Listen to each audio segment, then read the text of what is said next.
I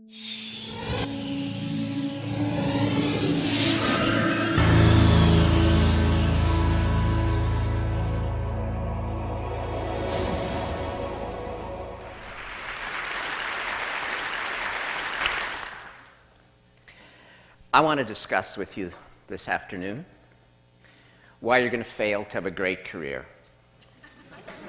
I'm an economist. I do dismal. End of the day, it's ready for dismal remarks. I only want to talk to those of you who want a great career. I know some of you have already decided you want a good career.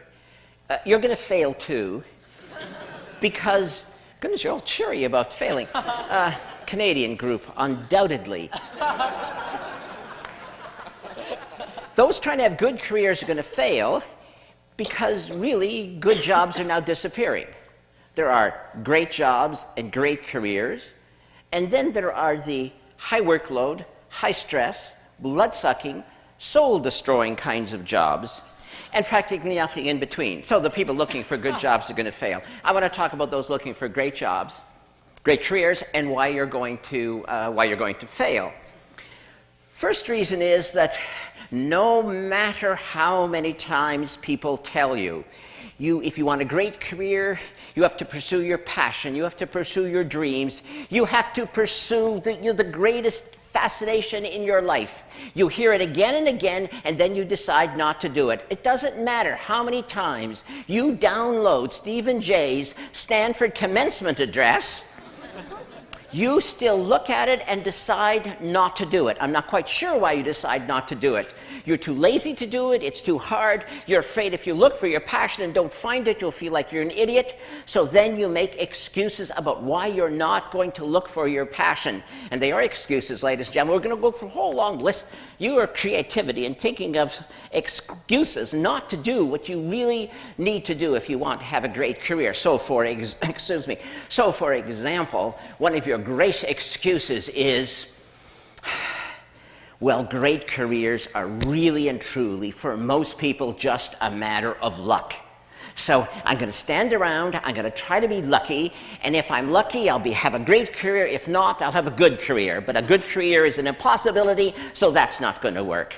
Then your other excuse is, yes, there are special people who pursue their passions, but they are geniuses. They are Stephen Jay. I'm not a genius. When I was 5, I thought I was a genius, but my professors have beaten that idea out of my head long since.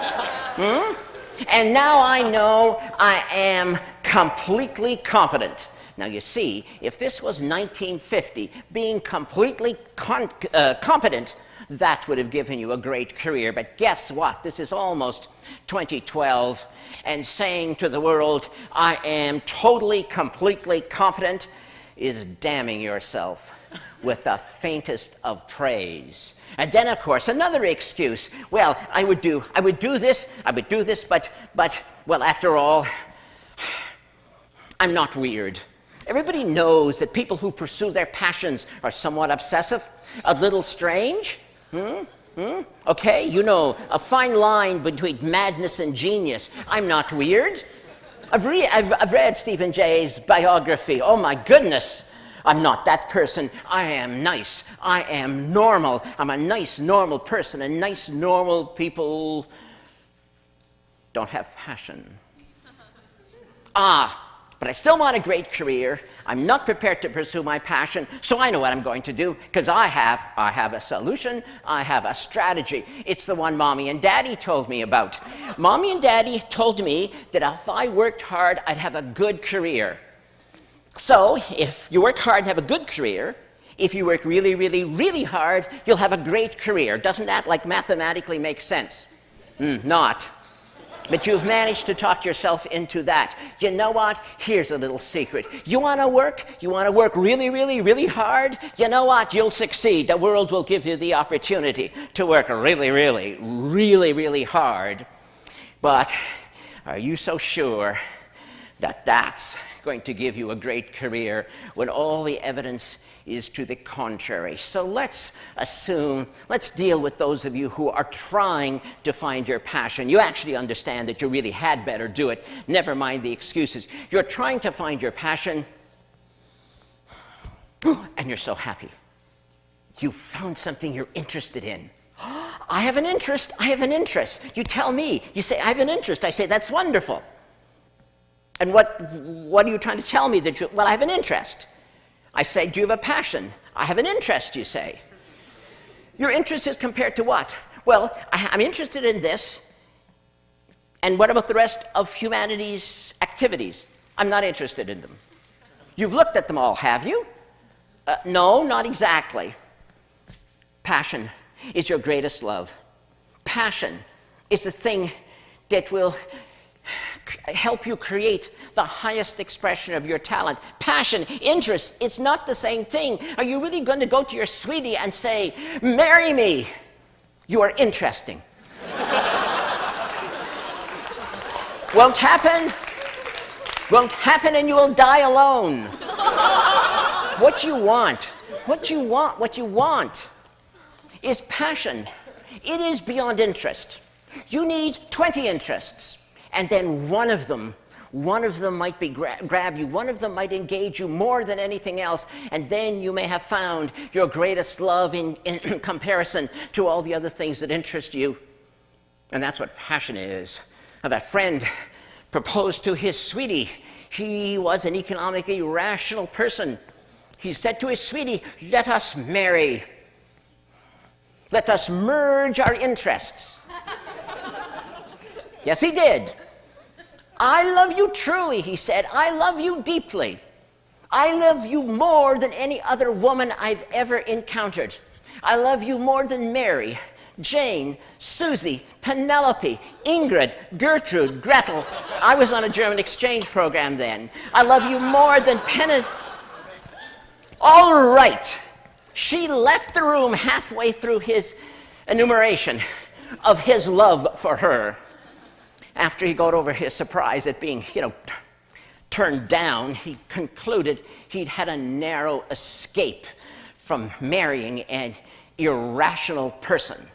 Although he did make a note to himself that the next time he proposed, it was perhaps not necessary to enumerate all of the women he had auditioned for the part. But the point stands. You must look for alternatives so that you find your destiny. Or are you afraid of the word destiny? Does the word destiny scare you? That's what we're talking about. And if you don't find the highest expression of your talent, if you settle for interesting, what the hell ever that means, do you know what will happen at the end of your long life? Your friends and family will be gathered in the cemetery, and there, beside your grave site, will be a tombstone, and inscribed on that tombstone it will say, "Here lies a distinguished engineer who invented Velcro." But what that tombstone should have said in an alternative lifetime, what it should have said if it was your highest expression of talent, was, "Here lies the last Nobel laureate in physics, who formulated the grand unified field theory and demonstrated the practicality of warp drive." Velcro indeed. One was a great career. One was a missed opportunity. But then there are some of you, in spite of all these excuses, you will find your passion, and you'll still fail. You're going to fail because you're not going to do it, because you have invented a new excuse. Any excuse to fail to take action. And this excuse I've heard so many times. Yes, I would pursue a great career, but a value. Human relationships, more than accomplishment. I want to be a great friend. I want to be a great spouse. I want to be a great parent, and I will not sacrifice them on the altar of great accomplishment. What do you want me to say? Now, do you really want me to say now, tell you, really, I swear I don't kick children? Look at the worldview you've given yourself. You're a hero no matter what. And I, by suggesting ever so delicately that you might want a great career, must hate children. I don't hate children. I don't kick them. Yes, there was a little kid wandering through this building when I came here, and no, I didn't kick him. Of course, I had to tell him the building was for adults only and to get out. He mumbled something about his mother, and I told him she'd probably find him outside anyway. Last time I saw him, he was on the stairs crying. What a wimp. Well, what do you mean? That's what you expect me to say. Do you really think it's appropriate that you should actually take children and use them as a shield? You know what will happen someday? You ideal parent, you. The kid will come to you someday and say, I know what I want to be. I know what I'm going to do with my life. You were so happy. It's the conversation a parent wants to hear because your kid's good in math and you know you're going to like what comes next. Says your kid, I have decided I want to be a magician. I want to perform magic tricks on the stage. And what do you say? You say, that's risky, kid. Might fail, kid. Don't make a lot of money at that, kid. You know, I don't know, kid. You should think about that again, kid. You're so good at math. Why don't you? And the kid interrupts you and says, but it is my dream. It is my dream to do this. And what are you going to say? You know what you're going to say? Look, kid, I had a dream once too, but. So how are you going to finish the sentence with your but? But. I had a dream too once, kid, but I was afraid to pursue it. Or are you going to tell him this? I had a dream once, kid, but then you were born.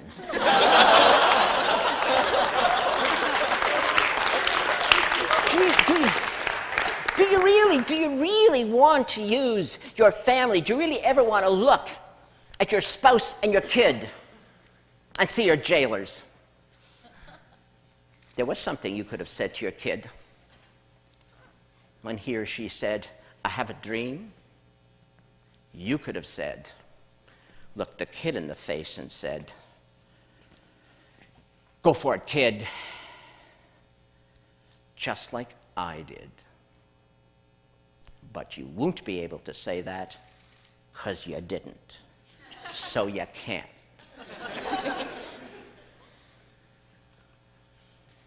And so the sins of the parents are visited on the poor children. Why would you seek refuge in human relationships as your excuse not to find and pursue your passion? You know why. In your heart of hearts, you know why, and I'm being deadly serious. You know why you would get all warm and fuzzy and wrap yourself up in human relationships. It is because you are. You know what you are. You are afraid to pursue your passion. You're afraid to look ridiculous. You're afraid to try. You're afraid you may fail. Great friend. Great spouse, great parent, great career. Is that not a package? Is that not who you are? How can you be one without the other? But you are afraid. And that's why you are not going to have a great career. Unless that most evocative of all English words, unless. But the unless word is also attached to that other most terrifying phrase. If only I had, if only I had, if you ever have that thought ricocheting in your brain, it will hurt a lot. So those are the many reasons why you're going to fail to have a great career. Unless